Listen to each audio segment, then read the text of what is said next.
muito boa noite.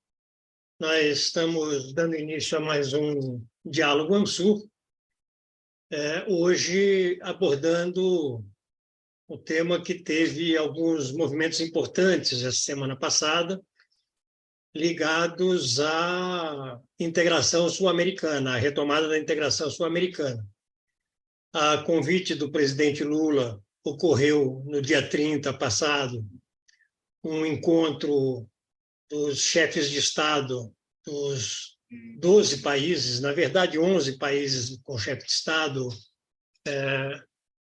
mas todos os 12 com representação aqui no Brasil, os representantes dos países da América do Sul. O tema da integração foi a questão central. Ao mesmo tempo, no comecinho da semana, tivemos também um encontro em Montevidéu de um grupo de pessoas, tanto do Instituto Novos Paradigmas quanto do Chile 21, o Novos Paradigmas presidido pelo Tarso Genro, o Chile 21 presidido pelo Carlos Dominami, lá no Chile, que foram responsáveis, em novembro, por uma carta assinada por um conjunto de ex-presidentes, de ex-chanceleres, né, também em favor da integração sul-americana. Agora, nesse começo da semana passada, esse grupo divulgou uma carta aos presidentes, uma carta, né, também defendendo o tema da integração sul-americana. Então,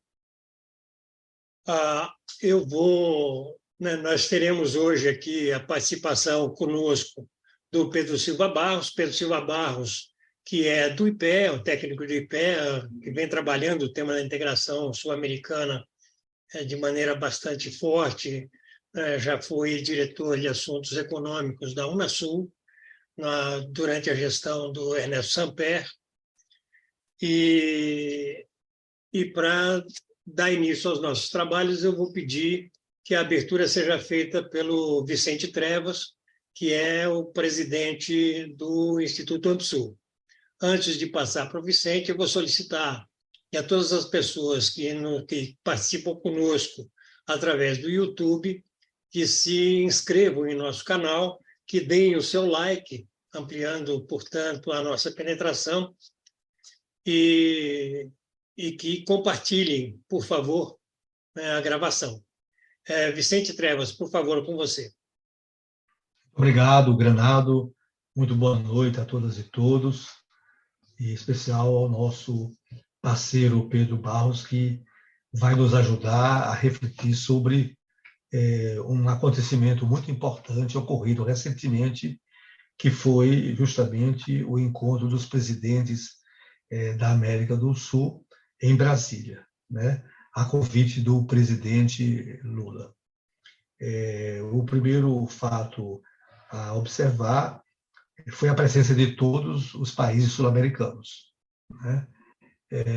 Como o Granado comentou, todos no nível dos seus presidentes, com exceção do Peru, mas que mandou o número 2 da República Peruana, do Estado peruano.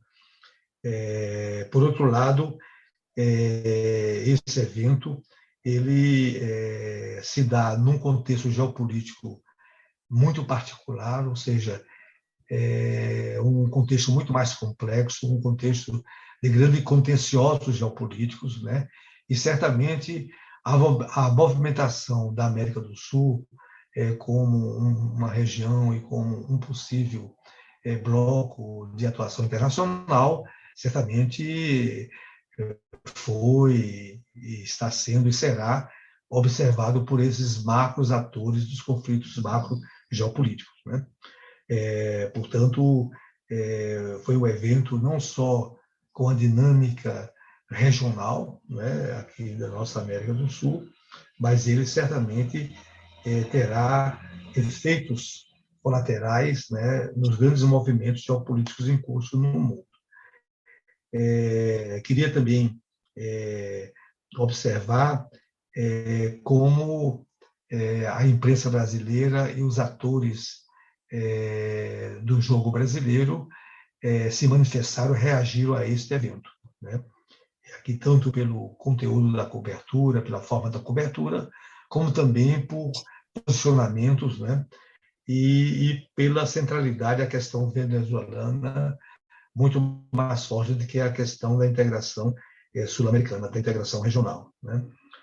Um outro elemento importante, e certamente o Pedro vai comentar com mais precisão, é que este passo inicial, né, que é significativo, ele, de um lado, enfrentou questões importantes para a integração sul-americana, ou seja, nós não temos perspectiva de integração sul-americana se houver anátemas, condenações e marginalização de países sul-americanos.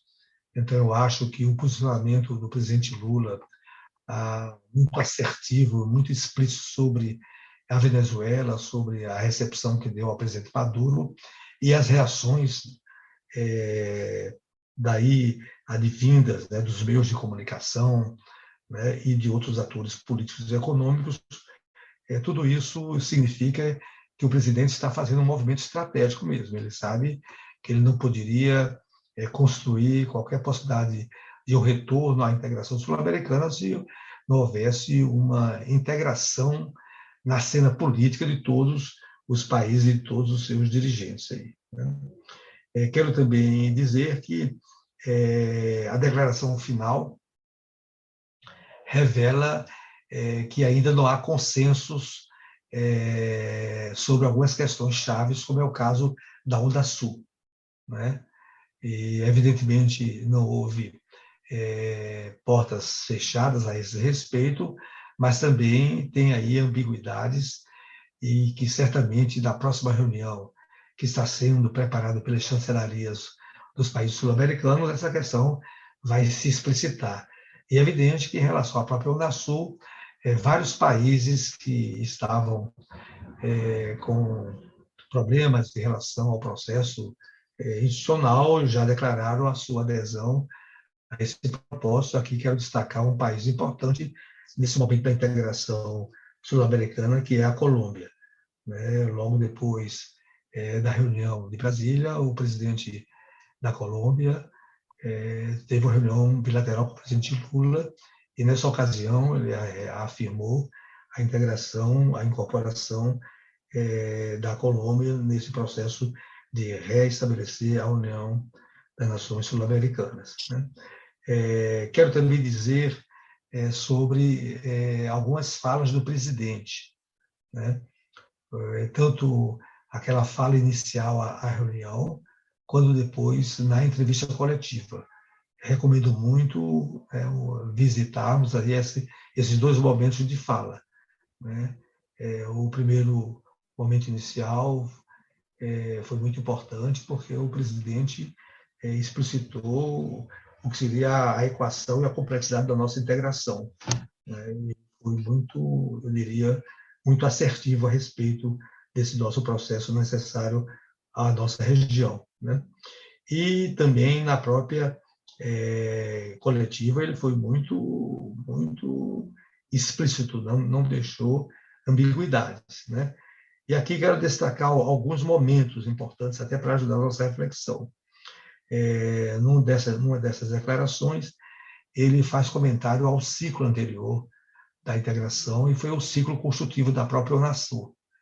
E ele comentava que naquele período havia na região uma dinâmica mais convergente, inclusive ele a denominou como uma irmandade, né? Um termo muito, né, sem ambiguidades. E reconheceu que na conjuntura nova do tempo presente há uma dinâmica de mais diversidade, né? Portanto, uma dialética da irmandade, uma dialética da diversidade, né?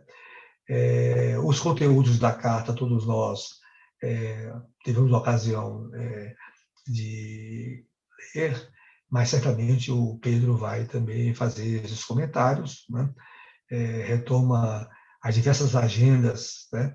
E propõe outras tantas. E, evidentemente, que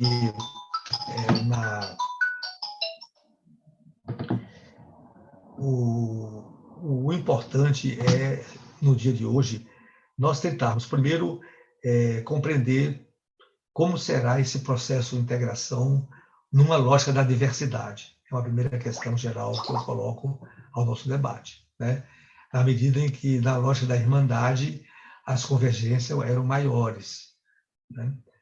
E as apostas também eram mais intensas. Então, essa é uma primeira indagação.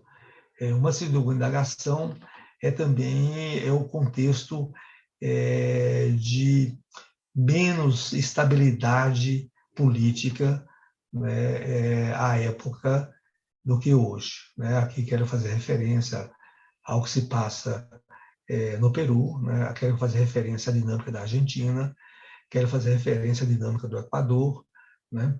E, portanto, nós temos aí uma região onde a estabilidade ela tem mais complexidade, né? E também de tentar compreender as especificidades desse conjunto de atores, a especificidade chilena, né? A especificidade paraguaia, né? A especificidade da própria Venezuela, né? Então, gostaria também que esse fosse um outro momento de reflexão. E, finalmente, né, quais seriam, né, os movimentos necessários na sequência dessa reunião de Brasília, né? E aí também seria a terceira indagação, ou seja, quais os próximos passos para dar consistência a esse processo de integração. Então, com essas considerações, eu devolvo a condução dos trabalhos ao Granado e desejando a todos um bom diálogo e uma boa reflexão. Grato, Vicente. Você levanta um arco de questões suficientemente grandes para a gente dar 1h30 para o Pedro Barros fazer uso da palavra. Pedro, por favor, liga seu microfone, é com você. Muito obrigado, Granado. Boa noite a todos e todas as colegas aqui que participam dessa sessão. Saúdo o Vicente Trevas, que já fez uma boa provocação inicial, né, levantando pontos relevantes que merecem uma reflexão mais profunda. Diferente de outras sessões que a gente teve aqui, nesse espaço da Ansur, eu vou me concentrar muito na reunião, né, que é o objeto, sem fazer um diagnóstico mais profundo da região, que eu acho que isso aí está feito, né, foi feito com profundidade em outras conversas nossas, e a gente tem muito para discutir do dia 30 e das duas últimas provocações do Vicente, tanto das especificidades de alguns países que são importantes, é importante a gente ter uma reflexão mínima sobre isso, e também dos desafios, né, e os próximos passos a seguir.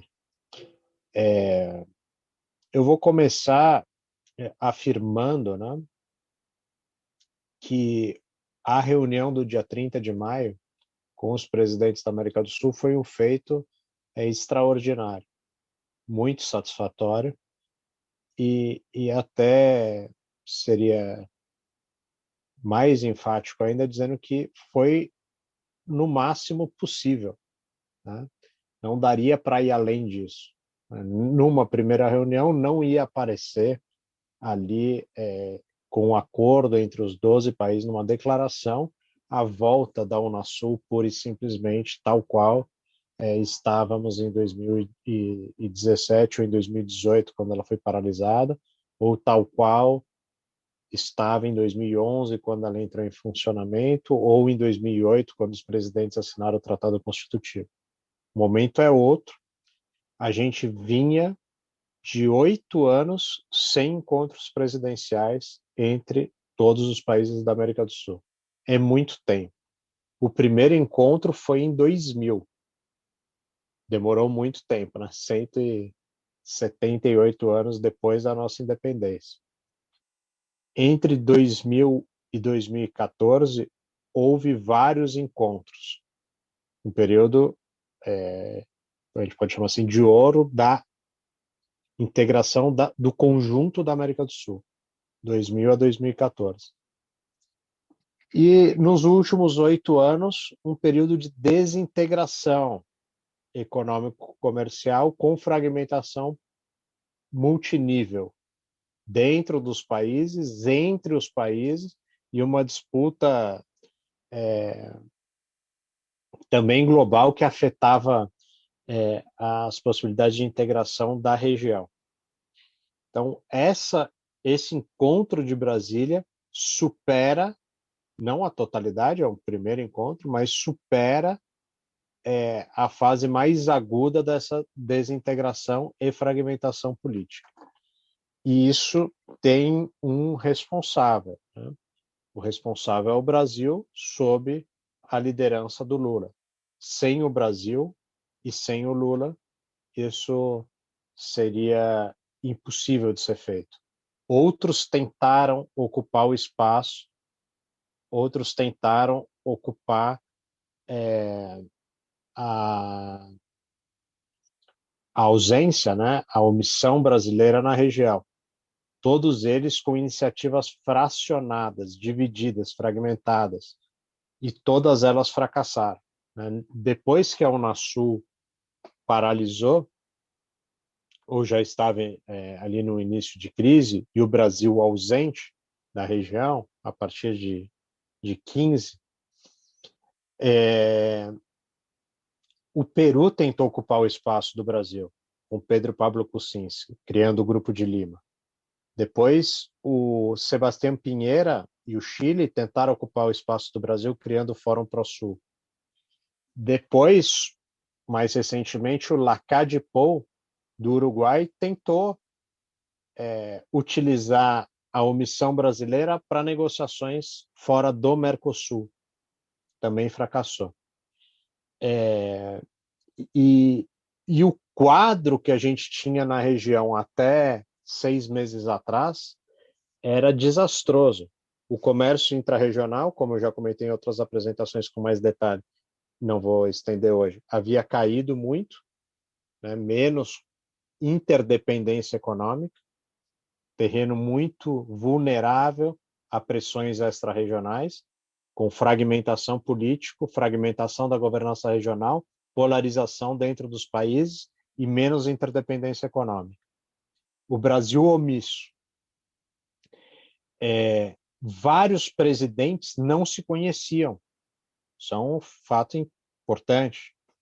Diferente de 2008, quando aqui em Brasília assinaram o Tratado Constitutivo da Unasul, agora, todos os presidentes lá em 2008, todos se conheciam. Hoje, não. Tanto é que a proposta inicial do presidente Lula era organizar um retiro com participação dos presidentes, sem equipes, né? Depois, isso se expandiu para presidente, chanceler e mais um, e terminou com presidente, chanceler e mais 2 assessores para cada um dos países. Então, somando ali 48 pessoas, mais ou menos, participando. Já um espaço um pouco maior. Foi no Palácio do Itamaraty, que é um espaço menos aconchegante do que seria no Palácio da Alvorada, um espaço menor entre os presidentes. Isso tudo foi sendo negociado, faz parte da dinâmica. Mas o fato de a mesma mesa se encontrarem, por exemplo, Guillermo Lasso e Alberto Fernandes, que não se conversavam, é extraordinário. O fato de a mesma mesa estarem o representante do governo do Peru em alto nível, o mais alto possível, e o presidente Petro é extraordinário, porque o governo da Colômbia não reconhecia o governo do Peru e nunca tinha se encontrado desde da mudança de governo em dezembro do ano passado. O fato, por exemplo, do Uruguai, do Lacalle Pou e do Boric se encontrarem com o Maduro e conversarem e chegarem a um acordo sobre um texto é também sensacional, já que ambos se elegeram utilizando a crise da Venezuela como um tema interno, né? O Lacalle Pou, de forma bem assintosa, quase naquele discurso que, se o Frente Amplo continuasse no poder, o Uruguai se tornaria uma Venezuela, e o Boric, para se descolar do Maduro,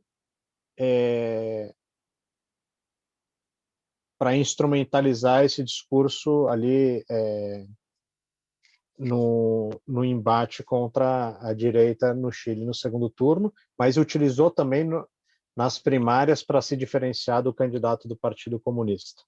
Ele trouxe para a discussão interna da esquerda no Chile a questão da Venezuela para se projetar como um candidato crítico ao que seria uma ditadura na Venezuela, o autoritarismo do Maduro, etc., como sabemos.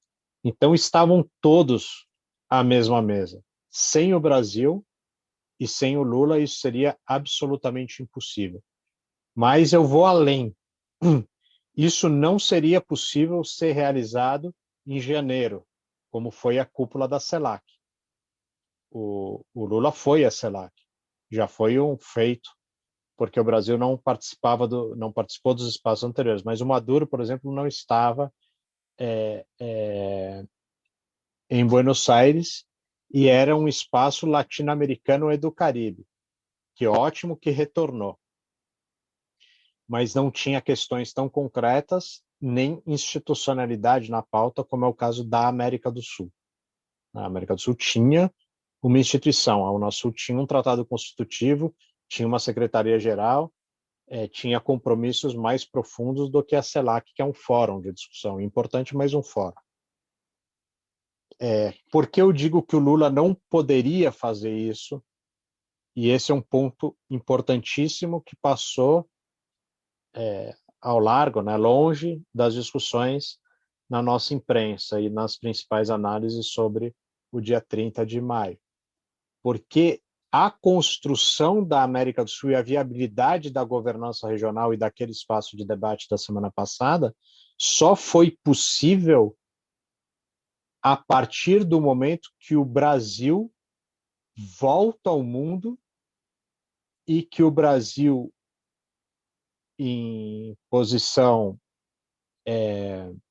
soberana e em diálogo de alto nível com um chefe de Estado legitimado pelas eleições e com um histórico que o permitia, vai a Washington, isso é muito importante, sem a ida prévia a Washington e sem a ida prévia a Pequim, não seria possível a reunião com os 12 países, com os chefes de Estado e com uma declaração conjunta.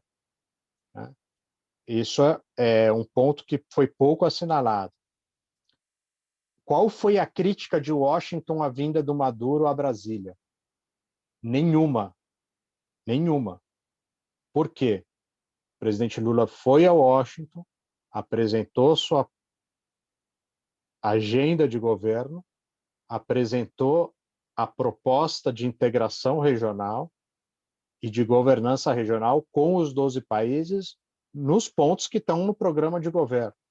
E entre eles a revitalização da Unasul, que está no discurso de posse do próprio presidente Lula. E mostrando que poderia ser conveniente, inclusive para os Estados Unidos, num quadro de maior tensão global, que houvesse essa governança regional e que o Maduro voltasse a ser o interlocutor para se tratar da questão da Venezuela.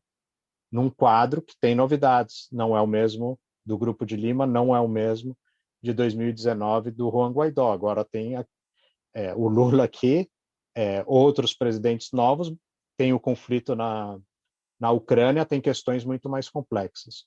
O mesmo vale para a participação uruguaia, que era o país mais crítico, o mesmo vale para a visita do presidente Lula a Pequim, que seria em março e ocorreu em abril.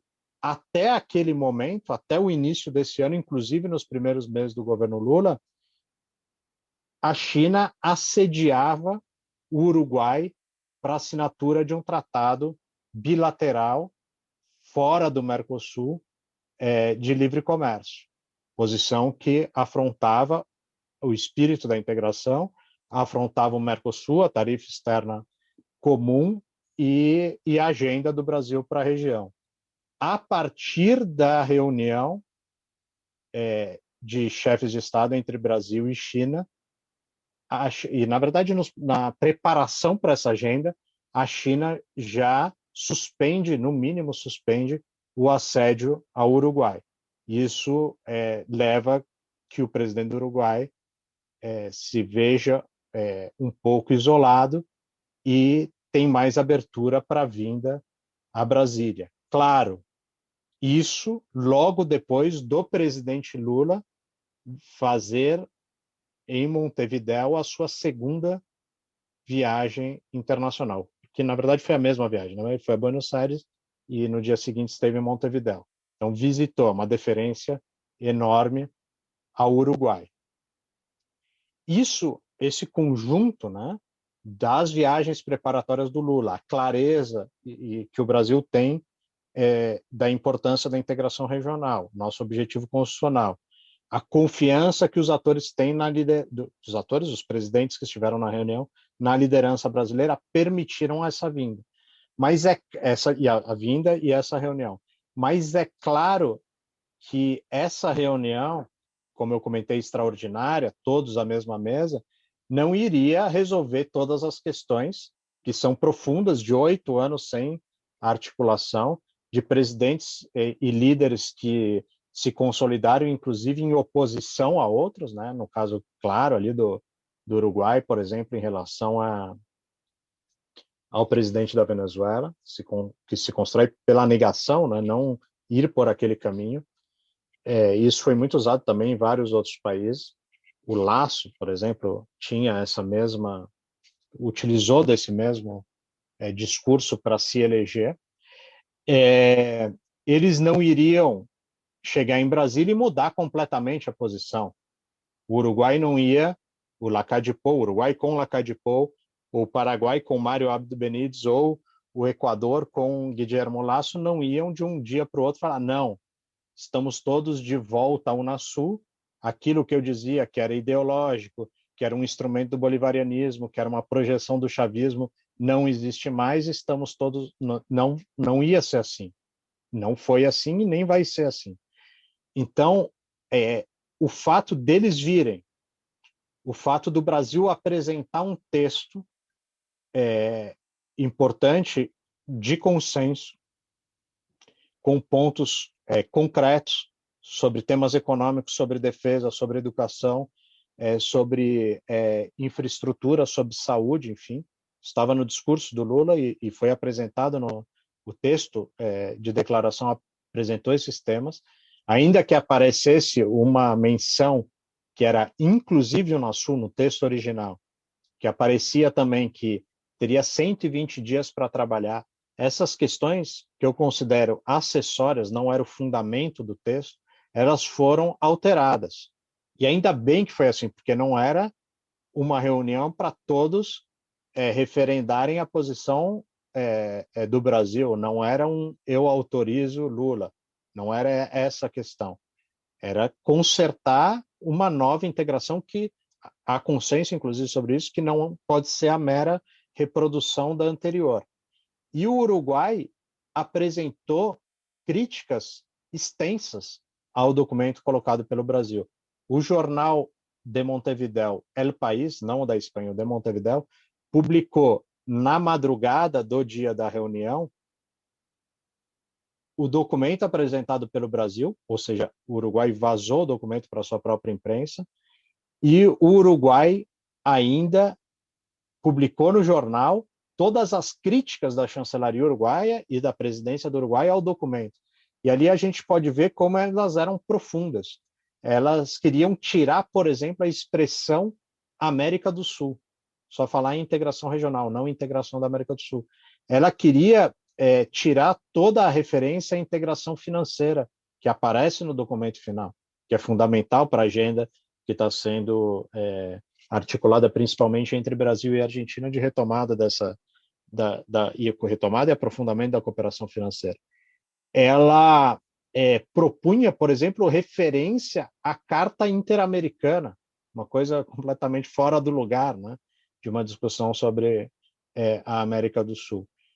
O Uruguai assinou a declaração consensual, que foi denominada Consenso de Brasília, sem incluir mais de 80% das observações que ele apresentou. O Chile também apresentou observações, o Paraguai, o Equador, enfim, mas a estrutura, os 9 parágrafos, que eram poucos, né? A primeira carta, o primeiro comunicado de presidentes da América do Sul, naquela reunião de 1º de setembro de 2000, tinha 50 e tantos parágrafos. Agora é uma declaração muito mais enxuta, que o momento permite. Mas ela é um passo enorme, na minha avaliação. E ela parte de um diagnóstico correto, que a região vinha fragmentada e polarizada, parte de um caminho consensual também, que a região deve ter voz comum nos grandes temas globais. Então, essa ideia de um espaço de governança e que tem uma voz para fora da região comum está expressa, e ela apresenta o espaço e a necessidade de se avançar em cooperação em vários temas, inclusive econômicos, que coincide, não com as mesmas palavras, mas no espírito, com as 10 propostas concretas que o Lula apresentou no discurso. E dessas 10 propostas, a maior parte são propostas econômicas, né? No sentido de recuperar a interdependência. Trata-se ali da importância de usar a poupança para o desenvolvimento da região, utilizando o BNDES, a CAF, o Fomplata, inclusive o Lula menciona o Banco do Sul. Fala-se da cooperação também monetária, que caminha, né, para a moeda comum, não única, comum, virtual, para estimular o comércio intra-regional e um sistema de pagos mais profundo. Avança na proposta de infraestrutura, quando ele trata de um COSIPLAN, de um Conselho Sul-Americano de Infraestrutura e Planejamento, priorizando a multimodalidade, que foi uma das fraquezas da carteira anterior da IRSA COSIPLAN, priorizando os projetos de maior impacto de integração física e digital, acrescenta o digital, principalmente nas regiões de fronteira, enfatiza isso também.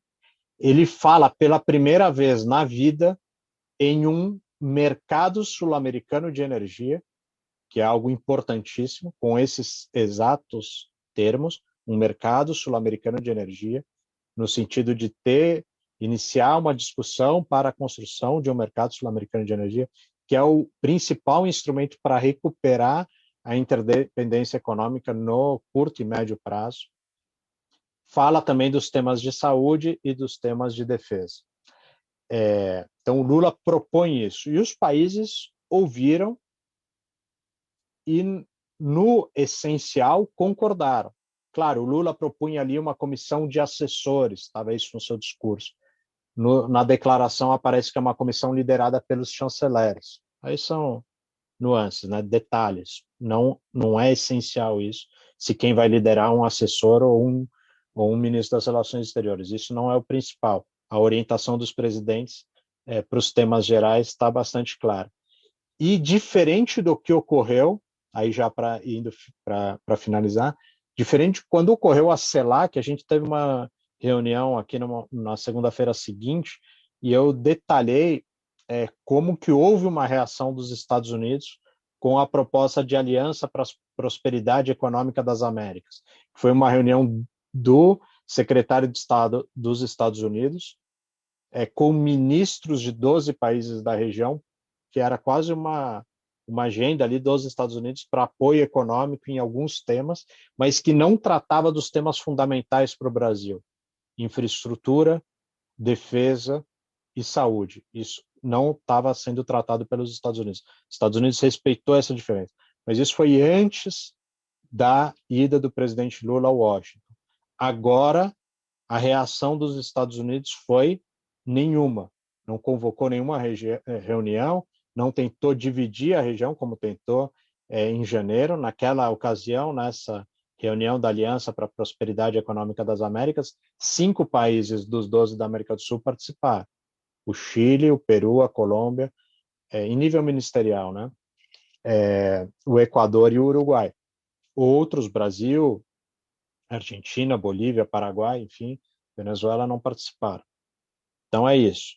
Aí, claro, aí já para os 2 últimos pontos, eu vi aqui que o governador, ministro Tarso Genro, está presente, então eu vou fechar bem rápido. As especificidades, Vicente, que você comentou dos países. Claro, como eu comentei, e isso vale para a resposta, né, que é o que teve mais repercussão na imprensa. O presidente Boric e o presidente Lacalle Pou criticaram a questão das narrativas, enfim, que o Lula apresentou quando recebeu o Maduro. Eu considero muito acertada a posição do presidente Lula de receber o Maduro como chefe de Estado e colocar claro para o mundo, ainda que ele apresentou críticas que devem ser feitas, foram feitas, não ouviu quem não quis a Venezuela, mas deixou muito claro que há uma disputa de narrativas, mas isso é um detalhe. O importante é que o Maduro é o interlocutor. Se ele não fizesse isso de forma clara, qualquer reunião futura que tivesse a Venezuela, isso seria um tema. Isso já deixou de ser um tema. O Brasil e os países vizinhos reconhecem o Maduro como interlocutor. O tempo do Grupo de Lima acabou, o tempo do Prosul acabou. Esse ano, depois da posse do Lula, o Uruguai e o Chile, que fizeram toda aquela crítica presidencial, enviaram embaixadores a Caracas. Eles não cometeram, no período anterior, o absurdo que o Brasil fez de fechar a embaixada em Caracas. Isso eles não fizeram, mas eles não tinham embaixador em Caracas. Eles já indicaram embaixadores, tanto o Lacalle Pou como o Gabriel Boric, dos seus respectivos países na Venezuela. O Brasil ainda não fez isso, espero que faça muito em breve. Mas isso deixou de ser um tema. E é legítimo, a gente não poderia esperar que fosse diferente. Que os presidentes que passaram 10 anos antes de ser presidente e sendo presidente criticando o Maduro, que deixassem de fazer porque estão à mesma mesa. Então, provocados pela imprensa, voltados para o seu público interno, fizeram as críticas que eu entendo que adequadas, compatível com o histórico de cada um deles, ao Maduro. Mas isso não impediu que assinassem um documento conjunto. E o Brasil foi o espaço disso, o espaço do diálogo, que há divergência, mas é um espaço do diálogo e é um espaço que não existiu nos últimos 8 anos na América do Sul. Isso que é o espaço extraordinário, é isso que deve ser saudado. Em relação aos próximos passos, o presidente Lula marcou ali 120 dias para se trabalhar entre os diferentes países para uma iniciativa concreta. Isso não apareceu, 120, na declaração, mas apareceu na declaração, no 9º parágrafo, que os presidentes vão voltar a se reunir para avaliar o trabalho dos chanceleres. Então, os diferentes ministérios do Brasil vão criar, espero que isso seja criado, espero que isso seja prioritário, as discussões para os temas concretos na Unasul. Houve, e aí surpreendentemente positiva, a posição do nosso ministro da Energia na saída da reunião com o Maduro, dizendo que sempre que viável, o Brasil apoiará a integração, sempre que tecnicamente viável, alguma coisa assim, apoiará a integração energética e o Brasil vai voltar a comprar energia elétrica da Venezuela. Isso é um passo importante e uma predisposição do ministro, que, enfim, muita gente tinha dúvida sobre porque vocês lembram, né? Lá no conselho da Petrobras, depois vários outros conselhos, muita gente do governo anterior, etc., mas ele deixou claro o seu compromisso com a integração regional e com essa tarefa concreta de voltar a comprar energia elétrica da Venezuela para o estado de Roraima. Outros ministérios também, isso eu acompanho, porque vocês sabem, eu sou funcionário do IPEA, E o Ministério do Planejamento está em processo de criação, um comitê para reavaliar toda a carteira e os projetos de infraestrutura, na linha do que o presidente Lula apontou, priorizando a multimodalidade, priorizando os projetos também nas regiões de fronteira e a nova dinâmica, né, dos corredores bioceânicos e com participação dos governos subnacionais. Tudo isso está num comitê criado quase que ao mesmo tempo ali da cúpula, com participação também do IPEA e do IBGE, além de todas as secretarias. Então, isso deve ocorrer com os outros ministérios, mas isso é a posição do governo. Aí é claro que os partidos, a sociedade civil, os movimentos, enfim, que se interessam pela integração, têm um espaço enorme agora de apresentar sugestões, agendas, críticas, o que for, para o processo de integração regional.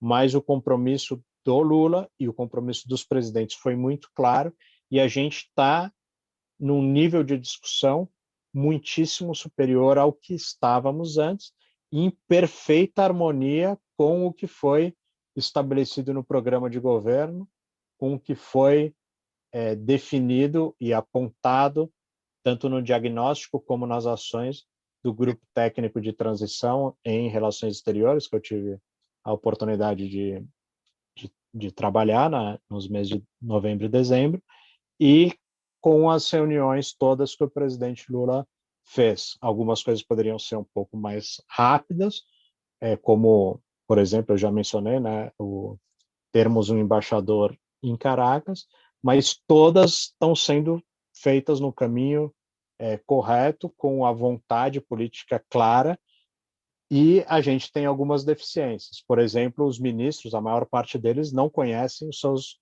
homólogos dos países vizinhos, e faz parte, né, do aprendizado de conhecer a região, e o Brasil conhece muito pouco seus vizinhos, a gente sabe disso. Dom Pedro nunca visitou, por exemplo, um país vizinho, ainda que tenha ido à Europa, Estados Unidos, enfim, mas não conheceu o Paraguai. Se tivesse ido, talvez a nossa história tivesse sido diferente no século XIX. Agora o presidente Lula já foi à Argentina e ao Uruguai, e irá ao Chile, irá à Colômbia, irá aos demais países com suas comitivas, com ministros, empresários, como a gente conhece, nesse processo que também é didático de conhecer os países vizinhos para ter uma agenda melhor. Então, é isso, Granado, Vicente, agradeço a oportunidade e, como sempre, aberto às eventuais perguntas e ao debate, e, claro, vamos escutar o nosso governador, ministro Tarso Genro. Muito obrigado, Pedro. Você fez uma exposição bastante abrangente. Eu acho que ela abre bastante as possibilidades das nossas conversas. Está conosco já o Tarso Genro, ex-ministro da Educação, ex-ministro da Justiça, ex-ministro das Relações Institucionais, ex-governador do Rio Grande do Sul, ex-prefeito de Porto Alegre. Tarso também preside o Instituto Novos Paradigmas, que está organizando esta atividade junto conosco hoje. E Tarso, o Instituto Novos Paradigmas, junto com o Instituto Chile 21, presidido pelo ex-ministro Carlos Dominami, desenvolveram já em novembro uma série de atividades que culminaram numa carta aos presidentes dos países da América do Sul em defesa da integração sul-americana. Essa carta teve assinatura de vários ex-presidentes, vários ex-chanceleres, né? Isso foi em novembro, ou seja, já na direção de um movimento de retomada da integração sul-americana. E agora, na semana passada, novamente, houve uma reunião em Montevidéu, com o mesmo intuito. Eu vou pedir, então, que o Tarso ligue seu microfone e assuma a palavra. Tarso, com você, por favor. Boa noite. É um um grande prazer. Desculpe o atraso, eu tive umas conturbações de agenda hoje bem locais aqui, mas ao fim e ao cabo estou aqui junto com vocês com muito prazer, com muita honra. Eu gostei muito da intervenção do Pedro também, foi muito abrangente, muito totalizante e muito percussiente, muito profunda, né?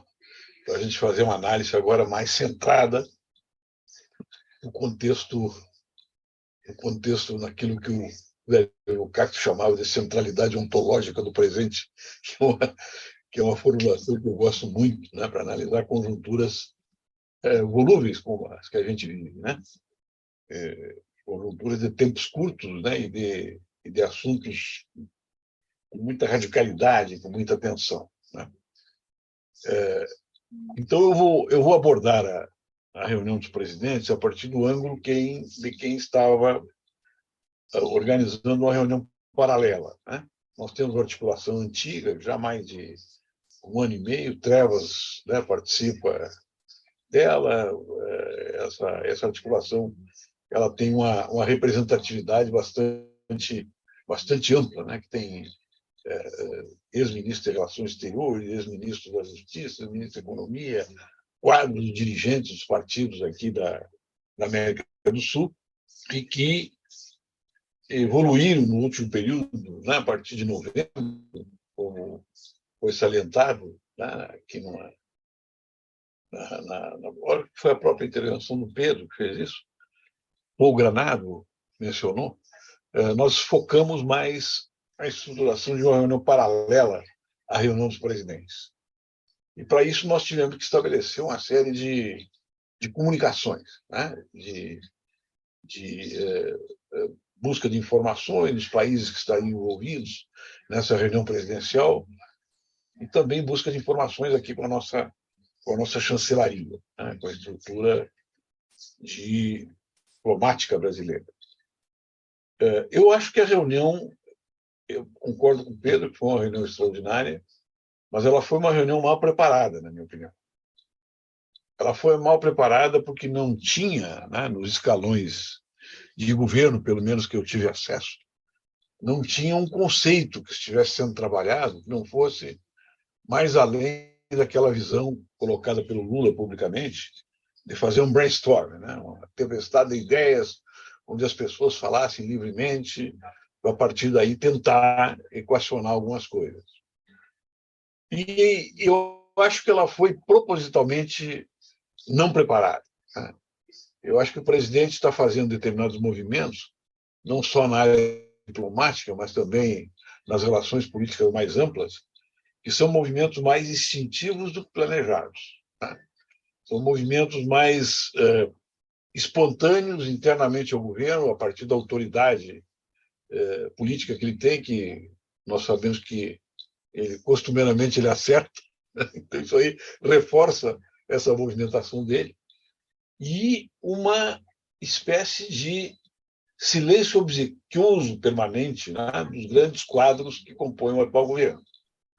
Eles falam pouco sobre as questões essenciais, se metem muito nas conjunturas, tá, que vão se sucedendo, fazendo as suas opiniões, às vezes fora, inclusive, do contexto de que lhe obrigariam ou lhe indicariam os seus ministros, e estabelecendo, né, uma permanente tempestade de ideias interna também. Isso eu acho que prejudicou essa reunião, porque ela não teve centralidade. Que ela fosse chamada, né, para fazer uma tempestade de ideias é uma coisa inteligente do Lula, né, porque o Lula ele sempre faz as sondagens, né, à medida em que vai realizando o movimento, né? O Lula é uma espécie de movimentação luxemburguista na estrutura democrática, assim, né? O movimento é tudo e o planejamento é nada, né? O movimento é tudo e o programa ele vai se comprando a partir dessa movimentação. Ainda bem, né, como eu digo, que a maioria das vezes ele acerta, né? Isso aí nos leva a essa situação privilegiada que nós temos no país. Por que eu estou dizendo que foi mal preparado? Porque eu acho que os dois pontos de divergência que tiveram, vamos dizer assim, uma repercussão nacional e internacional, que é o do Boric e do Lacalle, eles poderiam ser trabalhados pela diplomacia brasileira. E não foram. Né? Mais a questão da Venezuela, também, que eu acho que o Lula fez muito bem em convidar, mas também não vi nenhuma necessidade dele fazer aquelas honras especiais, né, ao Maduro, que tem um contencioso político democrático sério aqui na América Latina. Né? As coisas que dizem do Maduro, que falam do Maduro, né, elas não são só invenções da CIA, né, como a gente dizia anteriormente. Lá tem problemas graves de corrupção, tem problemas graves de violência policial, tem problemas graves de legitimidade do governo fora, né, da grande base social que dá apoio para o Maduro. Então, eu acho que o Lula faz muito bem de chamar ele para a comunidade latino-americana, mas esse chamado dele não poderia, né, não poderia ofender, né, aqueles que estavam convocados para participar da reunião. Porque o Lacalle, por exemplo, ele falou para o público interno dele. Tem eleições no Uruguai o ano que vem. Né? E a questão da Venezuela e a questão da esquerda e o ascenso da Frente Ampla, que tem condições novamente de ganhar a eleição, inclusive tendo na cabeça de chapa, né, o MRP, né, que é o grupo originário dos nossos companheiros tupamaros, né, gera uma tensão política muito especial lá. Então, o Lacalle, quando foi para lá, ele falou para esse público. Né? Ele falou para a turma dele lá no Uruguai, que tem no seu ministério, né, um coronel, um general, não sei se eles usam ainda, se eles passaram a usar a titulação de general, o posto de general, que é um homem de extrema-direita, comprometido com a violência, com a repressão, né, e que representa uma espécie de bolsonarismo ascendente lá, que também ocorre na Argentina. Em relação ao discurso do Boric, né, a gente sempre comentou aqui no nosso meio, nos debates que nós fazemos, que o Chile necessariamente teria uma inflexão pró-americana. Né? E ele tem justificativas, né, legitimantes dessa postura dele. O que ele diz? Olha, hoje o cenário mundial não é mais o cenário da Guerra Fria.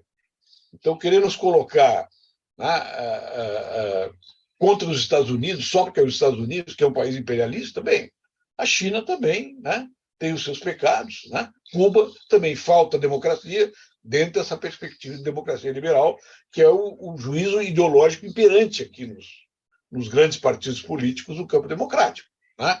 Onde, inclusive, não se discute mais, né, qualquer reforma de Estado de mais profundidade que possa, inclusive, alterar o quadro de legitimação permanente processual da democracia liberal, né, que não tem recebido aportes de nenhum partido de maneira contundente, de maneira séria. Né? O Mujica, inclusive, fez uma afirmação lá no debate que nós tivemos com ele, estávamos na mesa, eu, o Minami, né, a Mônica Xavier e o Mujica disse, olha, nós temos que perceber, a democracia liberal é uma preciosidade, mas nós temos que perceber que essa não é a última forma de organização, né, da democracia no Estado moderno. Nós temos que pensar um pouco mais adiante. E isso não significa dizer que tem que ter menos democracia, tem que ter mais democracia, né? Constrangida permanentemente pelos fatores reais de poder que nós conhecemos aqui a exaustão. Então, o que eu acho que poderia ter sido articulado, né, com esses países, né, que são países que têm governo de direita e tem países, inclusive, que vão, nas próximas eleições, provavelmente para uma posição de direita, como a Argentina, né? E tem países que podem ir para uma posição mais avançada, de centro-esquerda, como é o Uruguai. Eu acho que teria que ter uma agenda mais sólida que o Lula colocasse lá. Né? Mesmo que ele tenha dito, e talvez seja correto isso, que ia ser uma tempestade de ideias. Né? E eu acho que tem 3 questões chaves hoje, são questões fundamentais para a conversa latino-americana, que envolve desde a direita democrática, né? Tanto quanto você pode falar em democracia na direita, uma direita liberal ou neoliberal, que chega ao governo através dos processos eleitorais, que interessa tanto para eles como para nós. Tá? e que pode estabelecer uma comunhão maior em cima de pontos de relacionamento daqui para diante. Então, o que eu quero dizer com essas observações que eu estou fazendo? Não é que a reunião tenha sido ruim, ou não é que a reunião tenha sido contraproducente para a nossa política externa e para o exercício da liderança brasileira. Eu só acho que ela tinha que ser mais objetiva, mais concreta, mais pragmática. E, para isso, precisaria um movimento da chancelaria brasileira sobre 2 ou 3 países que não foi feita. O chanceler brasileiro não conversou com ninguém no Chile. O chanceler brasileiro não conversou com ninguém no Uruguai. O chanceler brasileiro não preparou de maneira adequada qual ia ser o discurso, que o Brasil deveria ser feito através de um diálogo com o próprio Maduro. Porque o Maduro tem que compreender que ele não é a rainha da Inglaterra, que ele chega num país como o Brasil, que está lutando para afirmar o seu projeto democrático, e passa a ser recebido, comparativamente aos demais presidentes, de uma maneira distinguida. Eu acho que isso foi um equívoco, vamos dizer assim, bastante potente que o Lula cometeu. Deveria recebê-lo, deveria honrar o protocolo, mas não tinha que fazer nenhuma festa para o Maduro. O Maduro é um problema para nós. O Maduro não é uma propaganda para a esquerda, nem para a Revolução Democrática, nem para a Revolução Socialista. Nós sabemos o que está acontecendo lá. O Maduro está muito perto da situação da Nicarágua hoje, que foi uma revolução que efetivamente se perdeu. E aí eu deixo, do meu ponto de vista, pelas observações que eu vi nessa paralela que nós fizemos lá no Uruguai, vamos fazer outras daqui para a gente, eu deixo os pontos que eu acho que são fundamentais que o Brasil deveria colocar na sua diplomacia sul-americana. Em primeiro lugar, a questão da segurança continental. A segurança continental hoje é um elemento central da movimentação política que os nossos países sul-americanos vão ter que elaborar sobre ela. Nós temos a Colômbia, que tem bases militares americanas, nós temos o Uruguai, que está abrindo bases militares americanas, nós temos o Chile, que quer ter uma posição de relacionamento político mais predominantemente americana, porque julga que a China e os Estados Unidos é a mesma coisa, eles vêm aqui em função dos seus interesses. Eu acho que é mais ou menos a mesma coisa, não é a mesma coisa. A China é um país ascendente, disputando no cenário global, a partir de uma vocação revolucionária que eles deixaram de lado, mas que, em última instância, representa ainda um ponto de apoio para uma posição mais utópico, democrática, mais socialista, mais social-democrata pela esquerda. Mas você não pode dizer, no Chile, você não pode dizer para o Boric que ele é um pró-imperialista, como eu vejo camaradas nossos do PT colocando, inclusive, isso a circular, que o Boric teve uma posição pró-imperialista contra as posições que o presidente Lula vinha defendendo. Não foi consultado. Na minha opinião, não é uma posição pró-imperialista. É muito específica essa posição dessa esquerda pós-moderna, identitária, somatória de identidades que estão aparecendo no mundo e que realmente não tem um projeto alternativo ao projeto do capitalismo, do capitalismo democrático submisso a algum dos polos de poder. E aqui vem uma diferença. O Brasil é um país que pode fazer esse exercício de uma maneira mais autônoma, mais soberana, pela potência econômica que é, pela vastidão do seu território, pela experiência política internacional e pela posição do presidente Lula. Então, ele pode jogar com o Biden, pode jogar com a China comunista, ele pode jogar com os outros países, pode jogar com a União Europeia. Ele tem cacife suficiente para isso. Os outros países não têm. Está aí a Argentina, que é o segundo país da América Latina, que veio aqui a pedir ajuda para o Brasil. E o Lula pegou ele pelo braço, como devia ter feito, olha, vamos ajudar aqui a nossa querida Argentina. Então, esta questão, a questão da segurança continental e o reflexo da segurança continental das relações horizontais da América do Sul são fundamentais para o processo de integração econômica. E dentro do conceito de segurança ainda, e é sobre segurança que eu quero falar, que eu acho que essa é uma categoria política importante na nossa política externa daqui para diante, tem a questão da segurança pública, da segurança das fronteiras, e tem a questão da segurança ambiental, que é um outro problema gravíssimo. E aí se coloca também a segurança em relação às endemias, às pandemias e todas as questões que nós ainda vamos enfrentar no nosso movimento. Eu acho que o governo brasileiro deve fazer isso, né? Deve, daqui para diante, né, ilustrar, orientar, mas orientar de maneira formal, né? Porque o nosso palácio do Itamaraty, ele, na verdade, é um Ministério de Relações Exteriores que ocupa uma cadeira. O ministro ocupa uma cadeira. O ministro não desenvolve a política externa do presidente Lula, que está sendo desenvolvida graças à competência do Celso Amorim e de alguma equipe que ele tenha montado, né? Se servindo, inclusive, obviamente, da estrutura do Itamaraty. Então, isso é muito perigoso, porque o Celso Amorim ele não tem nenhuma relação, o Lula não precisa de critérios institucionais para se aproximar do Celso. Não só porque ele é amigo do Celso, confia do Celso, né? E faz, por exemplo, a convocação de uma reunião de presidentes até sem consultar o Celso. Né? Quando o Celso soube, estava convocada essa reunião de presidentes para fazer um brainstorming. Né? E o Celso, que é um cara competente, vai atrás, organiza, né? E brilha, né? Como efetivamente ele faz em todas as instâncias. Eu acho que a nossa integração sul-americana é mais complexa que a integração europeia, né? Que a integração europeia, que é uma integração que se deu a partir dos interesses hegemônicos do grande capital europeu, né? Que estabelece conexões de interesse concreto por dentro das instituições jurídicas da União e que vão trazendo atrás, né? Vai correndo atrás dessa integração a chamada Europa social, né? Que é a Europa dos imigrantes, a Europa dos trabalhadores, a Europa dos fudidos, dos excluídos, né? A Europa do crime organizado, que está por trás de uma série de movimentos, né? De articulação desse processo de unidade, que são as articulações objetivas infralegais que geram também uma dimensão de integração social na América Latina aliás, em todo o mundo.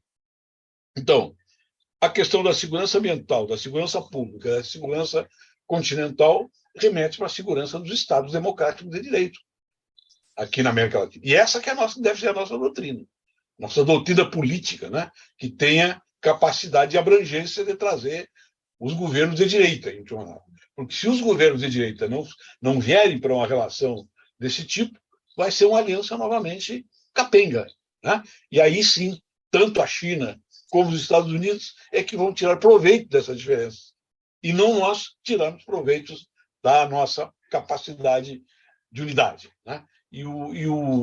Tanto a China como os Estados Unidos são suficientemente inteligentes para saber que eles também não podem transitar os interesses deles aqui, né, na América do Sul, sem algum tipo de cumplicidade, né, de concordância e de estímulo, inclusive, do Brasil, que no caso concreto é a movimentação do próprio presidente pelo prestígio que ele tem. Então, eu acho que vamos dizer assim, é esse o lado reverso daquilo que o Pedro colocou, e que eu acho que foi muito bem colocado e que eu tenho concordância.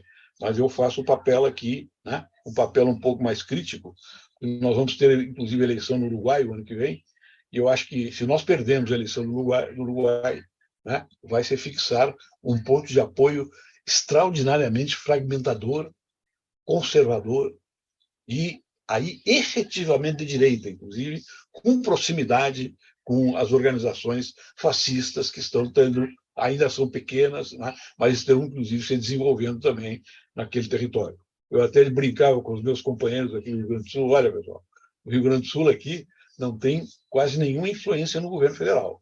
O governo federal já é composto por São Paulo e pelo Nordeste. E o Rio Grande do Sul é muito escassa a nossa possibilidade de interferência.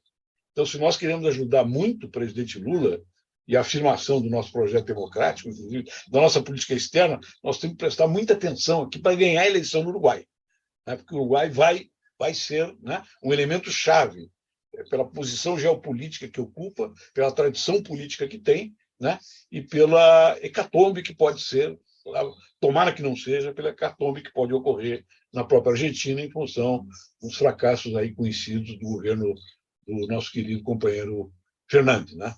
Que eu não estou dizendo que ele é um fracassado, eu estou dizendo que o governo dele é um fracasso, né? Pelas taxas de inflação que tem e pela falta de unidade que não foi obtida no campo da esquerda democrática com o centro progressista na Argentina.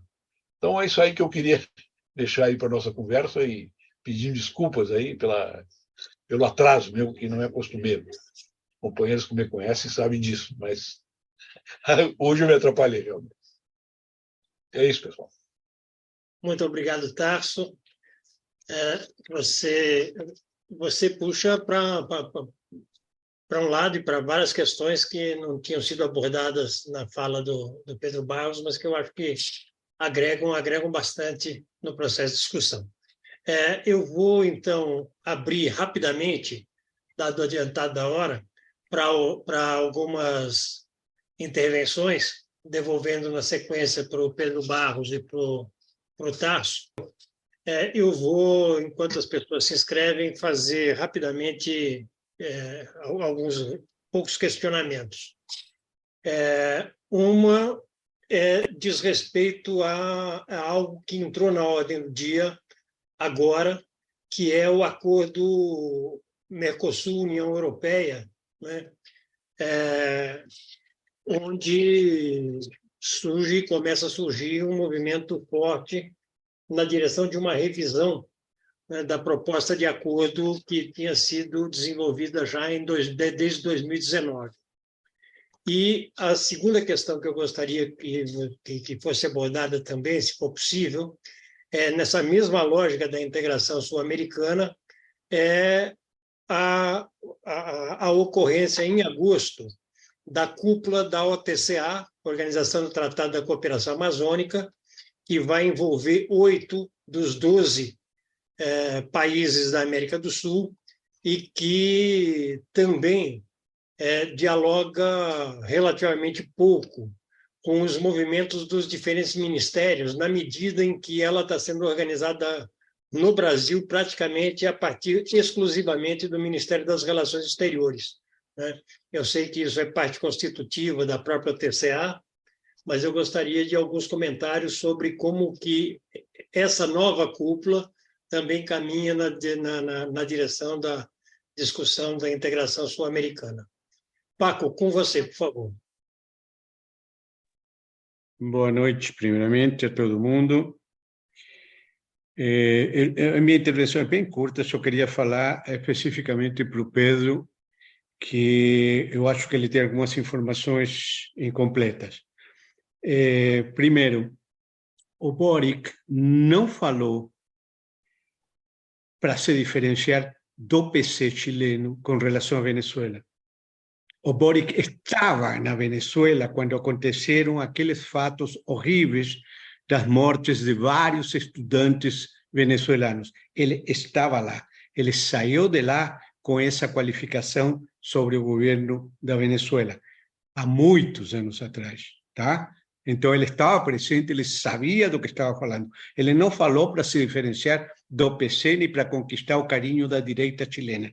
Tá? Isso foi bem claro. Segunda coisa, no Chile existem mais de 700.000 venezuelanos que estão cruzando a fronteira de forma irregular, de forma corrida, passam pela Bolívia e entram no Chile, e estão provocando uma série de problemas que tanto chegaram a ser grandes problemas que o governo do Boric estabeleceu em março deste ano um diálogo com o governo da Venezuela para conseguir que a Venezuela mandasse aviões para retirar parte desses venezuelanos que entraram no Chile e que queriam regressar ao país. E veja só, para você ter uma ideia do caráter e a seriedade com que Boric entrou nessa matéria. Ele nomeou como embaixador do Chile na Venezuela a Jaime Gazmuri, o último embaixador socialista do Chile no Brasil. Um homem assim, com uma história enorme de diálogo e de diplomacia e que sabe tratar das coisas. Então, não qualifiquemos dessa forma o Boric, porque há uma postura clara dele com relação à questão democrática. Eu nem sequer chego a concordar totalmente com Tarso nessa avaliação de que há uma proposta pro-americana. Pode até ser que exista essa catalogação que o Boric faz, mas não em relação a questão dos direitos humanos. Veja só, quem fez o relatório da ONU de Direitos Humanos sobre a Venezuela? Quem foi? A ex-presidenta do Chile. Você acha que o Boric vai chegar no Chile a discutir com a Michelle Bachelet, dizendo, olha, eu fui dar um abraço no Maduro, em Brasília? Quando todos nós sabemos, e todos nós sabemos, das críticas que todo mundo faz ao governo, internamente ao governo Maduro, pela questão de direitos humanos. Isso é sabido. O que o Tarso disse aqui não é nenhuma novidade. Ele só teve a coragem de dizer. Então, essa questão tem que ficar clara de uma vez por todas. O Maduro não era um grande Deus para ser recebido nessa forma. Não há nenhuma... E outra, veja só como a questão é tão tábua rasa que o discurso do Boric foi cortado aqui no Brasil. Não se publicou, que ele falou exatamente isso. Devemos apoiar a integração venezuelana por isto e por isto. Ele deixou claro, tem um discurso. Eu coloquei no site da ANSUR essa parte do discurso do Boric, que não foi difundida para lugar nenhum. Ou seja, foi tomada a parte que interessava à grande imprensa, obviamente, e aí tá, esse é o resultado. Tá bom? Só isso, obrigado. Obrigado, Paco. Não tem ninguém inscrito. Ah, sim, agora tem. Trevas, por favor, com você.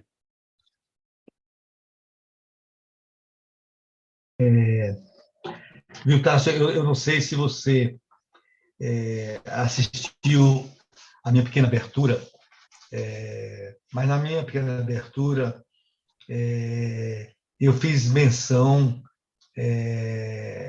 a alguns momentos de fala do presidente Lula, onde ele comentava que no primeiro ciclo da integração sul-americana, por ele conduzido com os seus parceiros, havia o que eu chamei uma dialética da irmandade, e hoje esse ciclo que se repõe obedeceria o que eu chamo na minha linguagem a dialética da diversidade, né? Então, eu só estou relembrando isso porque um conjunto de suas falas vai nessa direção também, né? Na medida que teria de ser essa preparação, ou seja, saber lidar com o encontro que vai expressar uma outra lógica daquela do período que o Lula conduziu com os seus parceiros Kirchner, né, e tantos outros aí, né? Mas, veja, você fez referência, né, à questão de uma agenda que pudesse dar mais embasamento, quer dizer, mais potência a esse esforço de retomada da integração, né? E você fez menção explícita à questão da segurança continental, né? E os seus desdobramentos, né? Mas aqui aí é uma indagação que eu faço a você e ao Pedro, né?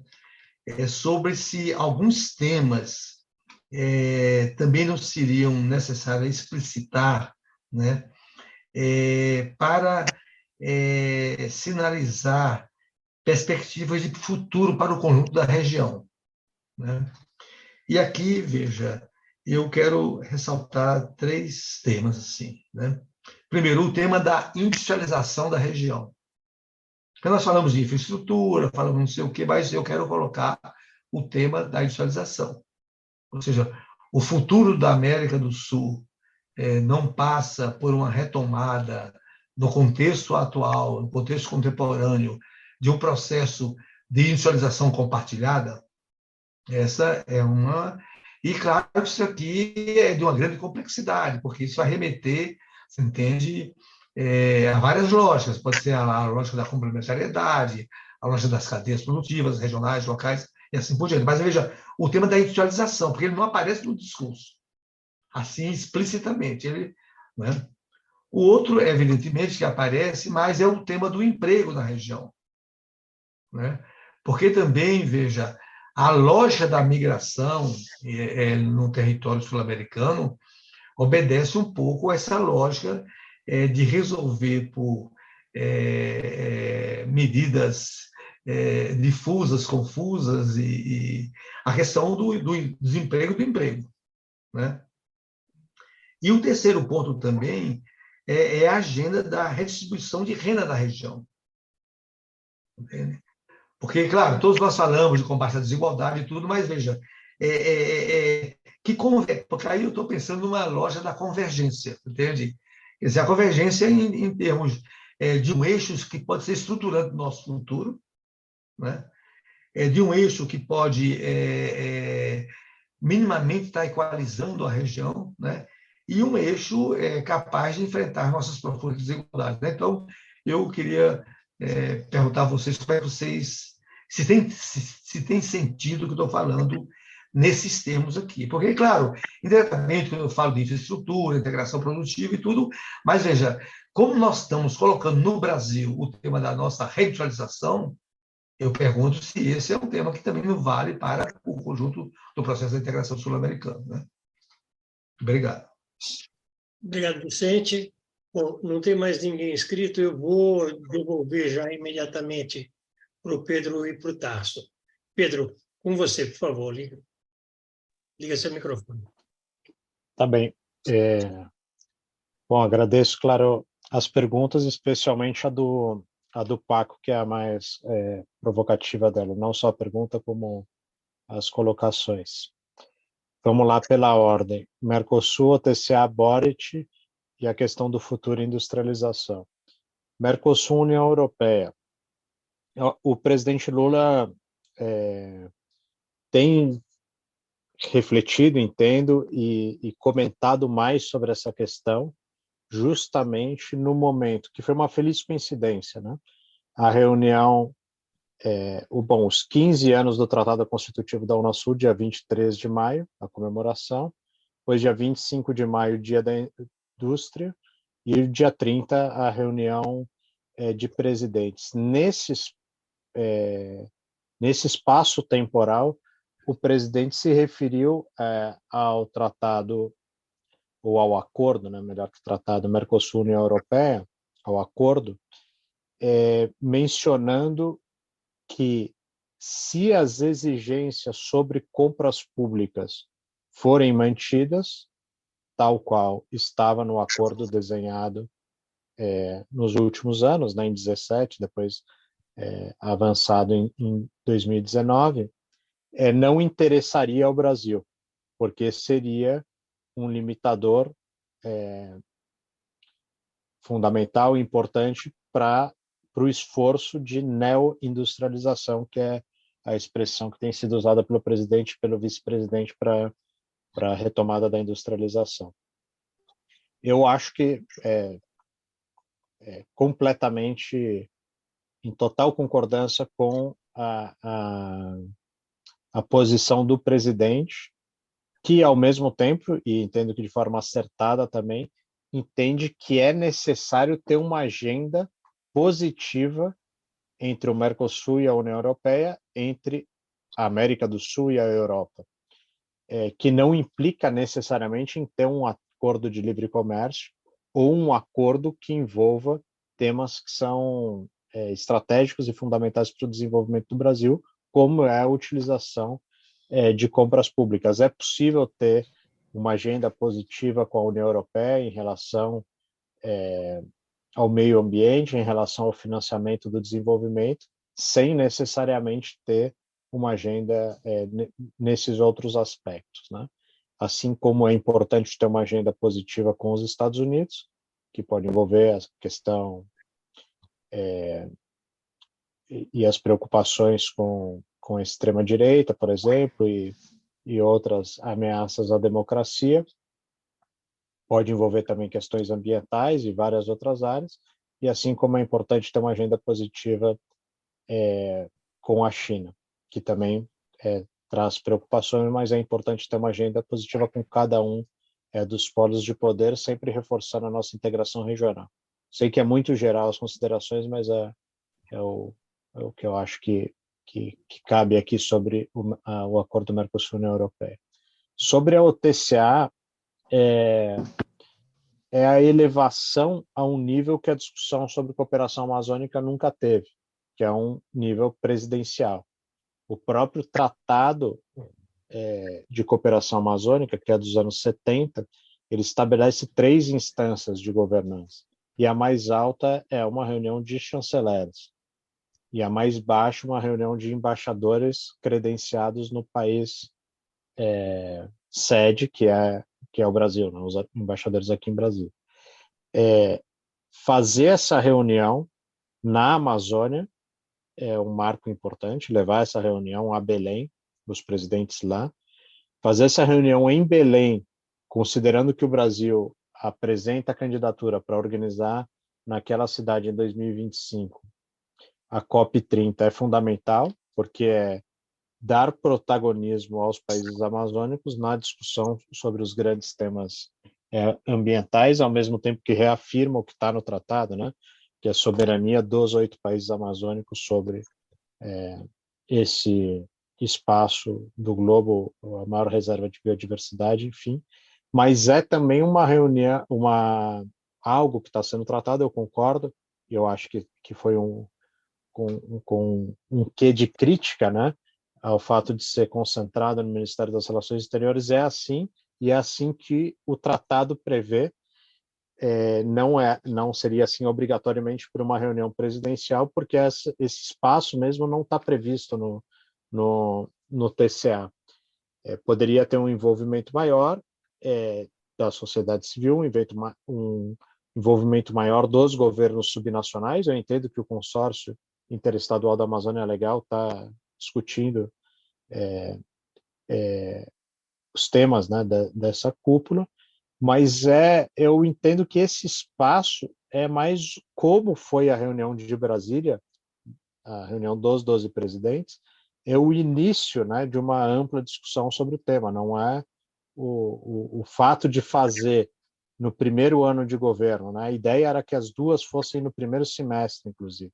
A reunião da Amazônia, no que o próprio assessor do presidente comentava no fim do ano passado, era que essa reunião fosse em março ou abril. Vai ser viável, só foi viável fazê-la em agosto. Mas ela deve ser entendida como um esforço de início, né, de uma discussão mais profunda, depois também de vários anos paralisado, porque a OTCA ela não estava se reunindo no espaço de chanceleres, justamente pelo nó da Venezuela, né, que é um nó para várias questões de governança regional, e a Colômbia vinha com uma proposta alternativa nos anos do governo Ivan Duque, que era o Pacto de Letícia, né, que era uma contraposição à própria OTCA. Então, essas são as considerações sobre a OTCA. Sobre a questão do Chile e do Boric, eu certamente me coloquei de forma apressada aqui e sem muito rigor, que o tema merecia e merece. Então, mas eu vou recolocar com algumas outras considerações sobre a posição chilena, e mais do que sobre a posição chilena, sobre a posição do Brasil de convidar o presidente Maduro nesse marco, né? A posição do governo brasileiro é clara de que o representante legítimo da Venezuela é o presidente Maduro. Não, eu vou aos passos aqui para tentar não ser tão superficial como foi na colocação inicial, porque eu me concentrei muito mais no tema que era do dia 30 e não tanto no dia 29, que era a véspera, mas o dia 29, como aconteceu em outros espaços, né? Na reunião da CELAC foi o Lula que foi o centro das atenções, que era a novidade. O Lula voltou. Aqui a América Latina volta a Brasília, mas o Maduro volta a esse espaço depois de ter sido isolado por boa parte dos países da região num passado recente.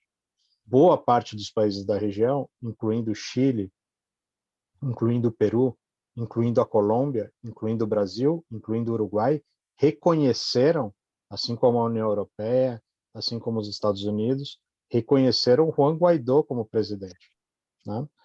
E o presidente do Chile, inclusive, esteve em fevereiro, não o Boric, o anterior, o Pinheira, esteve na fronteira da Venezuela, num comício em fevereiro de 19, naquela entrega de produtos humanitários ali, enfim, num episódio que não deve ser esquecido. Nesse período, que era um outro mundo, uma outra complexidade regional, pré-conflito na Ucrânia, com Trump presidente dos Estados Unidos.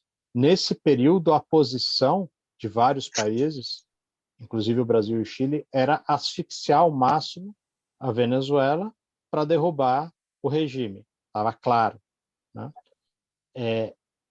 Essa estratégia, que é muito datada, que não é uma posição estrutural dos Estados Unidos, mas que os Estados Unidos aplicaram naquele momento.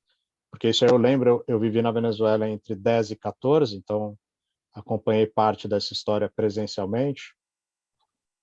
O Boric teve alguns dias lá, eu tive 4 anos. E isso, claro, não significa que a minha posição seja mais profunda ou mais completa que a do Boric, mas é só para contextualizar aqui. Naquele período, os Estados Unidos tinham poder e capacidade, se quisessem, para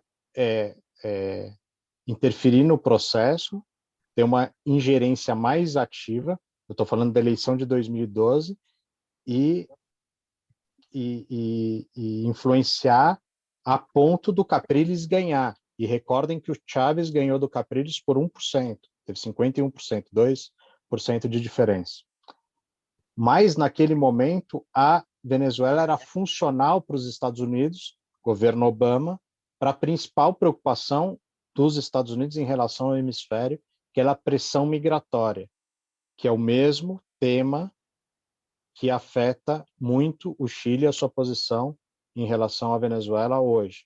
Então, naquele momento, a Petrocaribe funcionava como um fator de amortecimento da pressão migratória de El Salvador, da Guatemala, de Honduras, enfim, de vários países do Caribe, em relação aos Estados Unidos.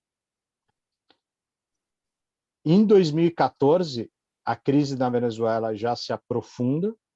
13 e 14 foram anos ruins, o início do governo Maduro, mas ali o Obama desenha as políticas de sanções à Venezuela. Desenha.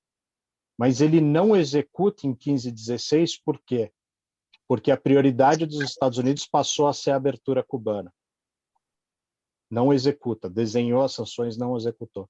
Em 17, com o início do governo Trump, os Estados Unidos ignoram ou excluem, tiram da agenda as negociações com Cuba, travam completamente as negociações e aplicam as sanções. A Venezuela já vinha numa crise, mas é a partir daí, de 17, que há pressão migratória da Venezuela para fora, com intensidade. Em Roraima não se falava em migração até o início do governo Trump. E foi um processo acelerado de deterioração das condições sociais, econômicas, políticas, humanitárias, né, na Venezuela, que levaram aquele caldo de 19. Quem viu a Venezuela naquele momento, em fevereiro, março, abril, o diagnóstico aqui, inclusive no Brasil, no Palácio do Governo, tem declaração do porta-voz do Bolsonaro dizendo que tinha 25 militares venezuelanos na Embaixada do Brasil, coisas que nunca teve.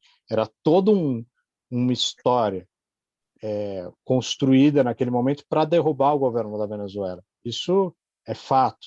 Se tentou, se reconheceu o autoproclamado Juan Guaidó. Fracassou. E a posição... O Brasil foi mais radical. Em 20, fechou a embaixada, retirou 100% do pessoal. Não teve, entre o fim de 20, 21 e 22, nenhum funcionário do Brasil, nenhum militar do Brasil, nenhum agente de inteligência do Brasil, nenhum cônsul do Brasil, nenhum suporte. O Brasil fechou as suas relações.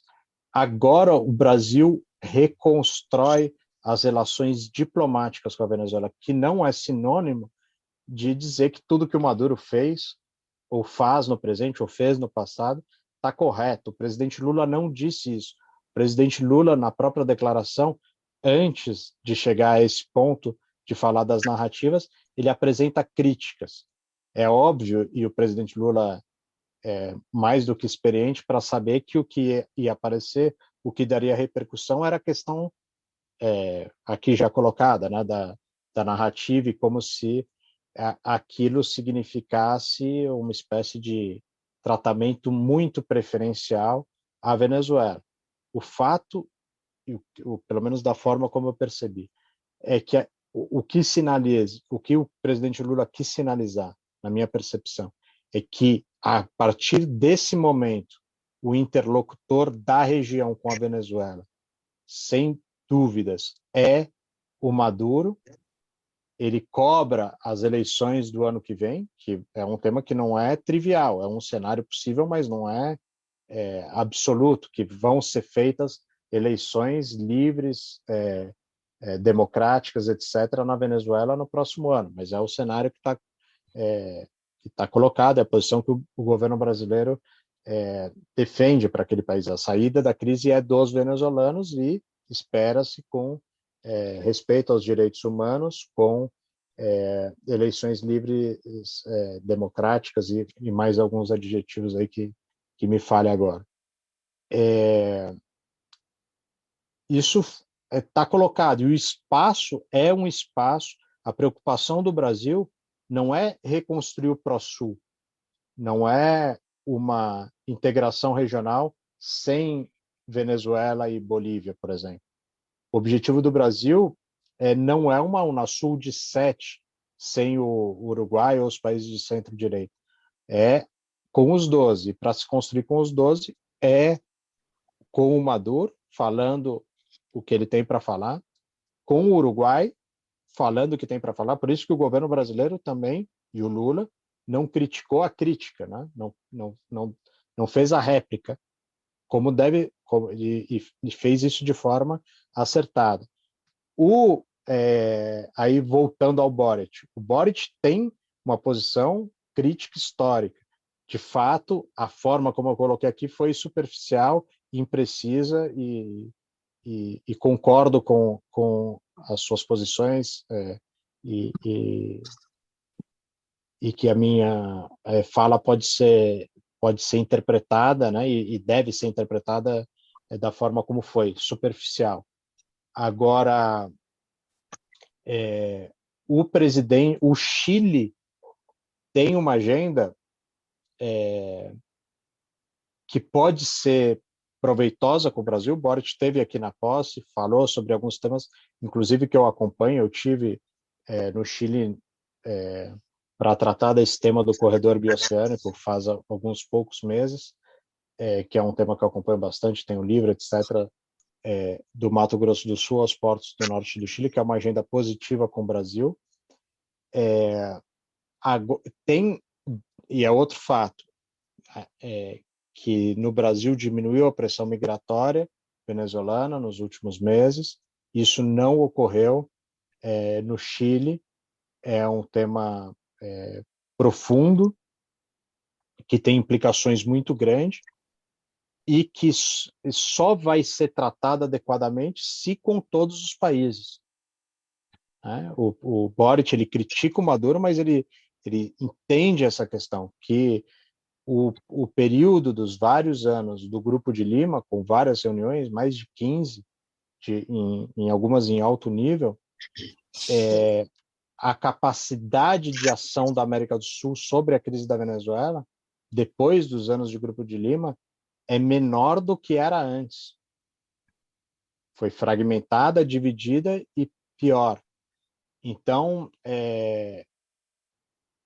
a integração regional com participação de todos não garante por si, e é um desafio, e é um nó, que a situação na Venezuela se normalize, ou se aponte para a superação, que é difícil pensar porque parece tão distante, né, da crise social, econômica, humanitária, enfim, daquele país.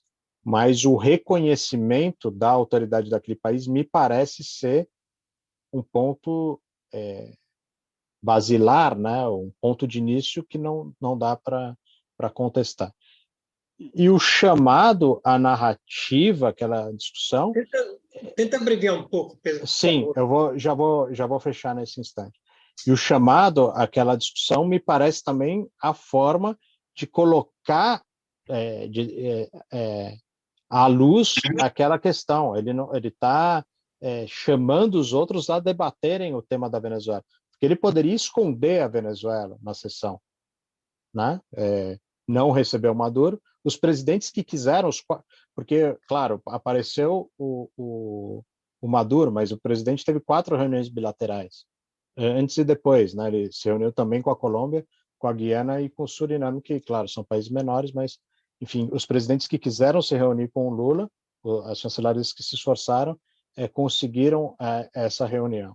E, por fim, eu sei que eu me estendi muito nesse tema, me desculpo, mas acho que era necessário, e depois vamos conversar mais, Paco, sobre essa questão, mas agora sobre a industrialização, que também é uma agenda importante, porque eu já apresentei aqui em outros espaços, ainda que os países vizinhos, esses que estavam na reunião somados, representem só 1,4% do total das importações mundiais, para as exportações do Brasil são 13%, hoje, que a região vai mal.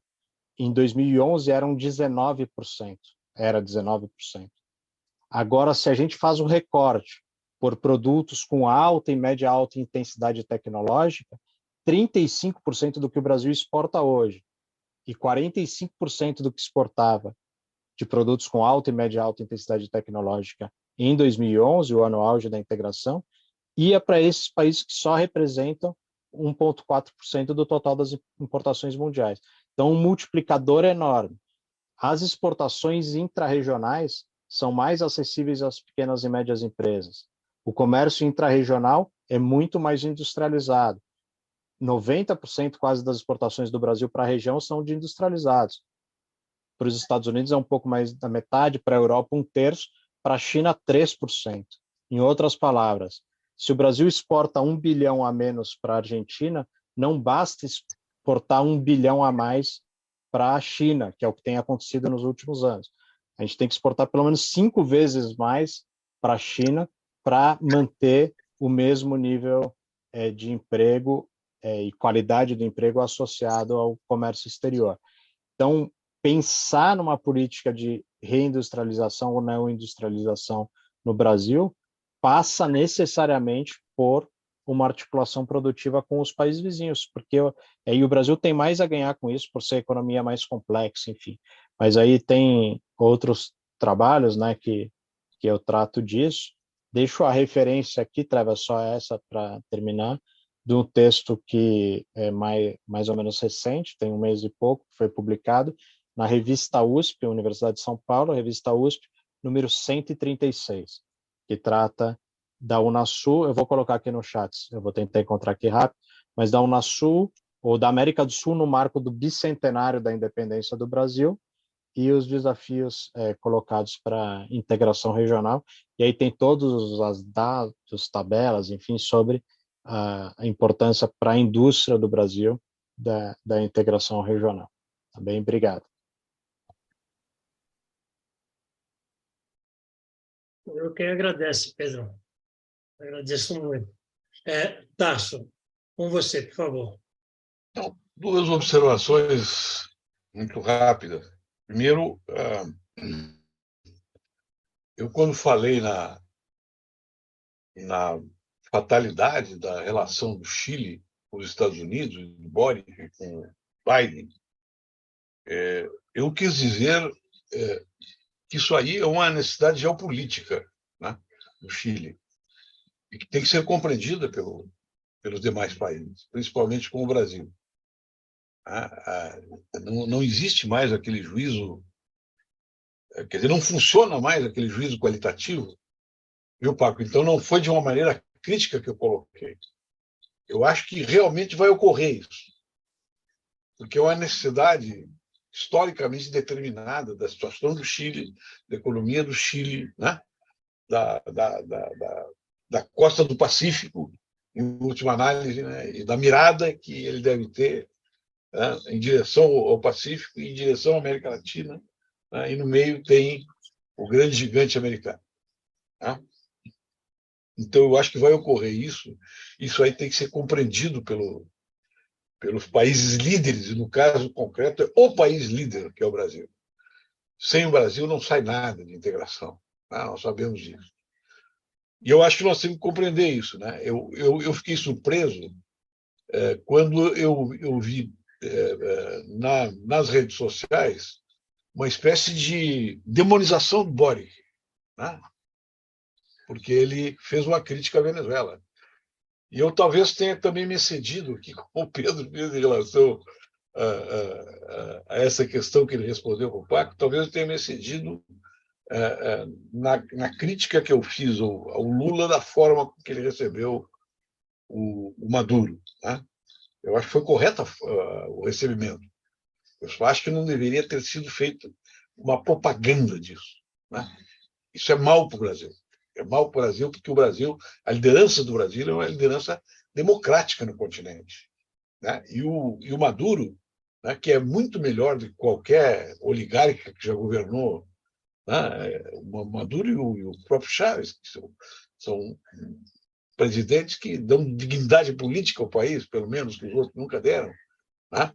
Ele não é asseguradamente uma saída democrática para a Venezuela. Aquilo lá pode entrar num banho de sangue, inclusive, né, se tiver ou uma intentona golpista, né, pela direita, pela extrema-direita, ou uma tentativa de golpe, de fechamento que venha do Maduro. Então, a instabilidade daquela região lá, ela vai ser chave para um mínimo de estabilidade da América Latina. Eu acho que o Lula fez bem, convidou, ele que é o interlocutor da Venezuela, mas o Brasil, como país líder, ele tem que se conter um pouco, né, os afetos pessoais que você possa ter em função da memória política da América Latina. Esse é o que indica, na minha opinião, a boa diplomacia. Em relação às questões que o Trevas colocou, eu tenho concordância com elas. Né? O caminho é o caminho da institucionalização, e foi o primeiro elemento que o Trevas colocou. O segundo, a questão do emprego, e o terceiro, da renda. Mas veja que esse primeiro caminho da institucionalização, ele, para ser percorrido, para que nós cheguemos no umbral dessa institucionalização, nós temos que ter um pacto de segurança continental. Né? E aí os exércitos têm que jogar um papel, as Forças Armadas têm que jogar um papel fundamental. E os ministérios da defesa também, dos países, né, da América do Sul. Por isso que eu insisto que essa categoria política estrutural da segurança hoje, que é uma questão global, não é uma questão só latino-americana ou só brasileira, ela tem que ser ramificada em algumas coisas no território concreto, né, da geopolítica sul-americana. E eu acho que essa questão da segurança do Estado, segurança democrática, segurança ambiental, né, segurança pública. Né, eu mencionei a questão das fronteiras, mas eu queria me referir precisamente à questão das migrações. Né? A Venezuela, o modelo econômico da Venezuela está expulsando o seu povo. Não podemos esquecer isso. Né? Isso aí tem a ver com a segurança do continente, com a segurança dos demais países. O Boric está tentado e coagido quase pela grande imprensa e pela direita a tomar medidas de segurança pública que são características de um Estado, né, de um Estado autoritário, para conter, né, o povo venezuelano que sai de lá atropelado pela miséria. Quer dizer, nós temos que ter uma visão mais, né, mais equânime dessas relações, senão vai ser difícil liderar. Então, são essas as margens que eu delimitei, assim, mas que não tem nenhuma divergência de fundo aí com as questões que o Pedro colocou de uma maneira brilhante, muito bem sustentável. Né? Então, um abraço para vocês e obrigado aqui pela companhia, pela paciência da escuta. Então, nós que agradecemos, Tarso. Eu agradeço muito ao Tarso, agradeço muito ao Pedro e já passo imediatamente para o Vicente para que faça a fala de encerramento da nossa atividade. Vicente, com você, por favor. Olha, muito rápido, né? Eu acho que aqui a gente tem... Aqui